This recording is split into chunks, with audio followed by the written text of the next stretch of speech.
Daxili İşlər Nazirliyi Kiber Cinayətkarlıqla Mübarizə Baş İdarəsi tərəfindən ölkə ərazisində qanunsuz onlayn mərc və kazino oyunları təşkil edən şəxslərə qarşı əməliyyatlar davam etdirilir.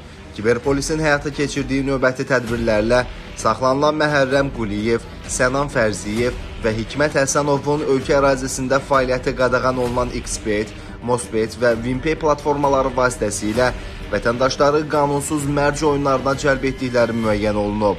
Təqsirləndirilən şəxslərin paytaxt ərazisində icarəyə götürdükləri mənzildən qanunsuz fəaliyyətin həyata keçirilməsi üçün istifadə etdikləri texniki vasitələr, bank kartları, mobil telefonlar və nağd pul vəsaitləri aşkarlanıb.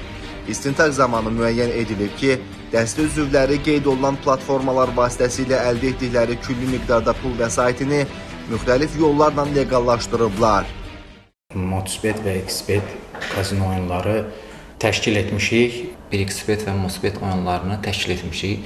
Pulların nağdlaşdırılması hesabatları aparmışıq.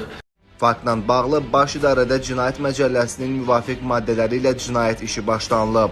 Araşdırmalar davam etdirilir. Bir daha vətəndaşları sosial şəbəkələrdə və internet platformalarında təklif olunan qeyri-qanuni kazino və qumar oyunlarında iştirak etməməyə çağırırıq.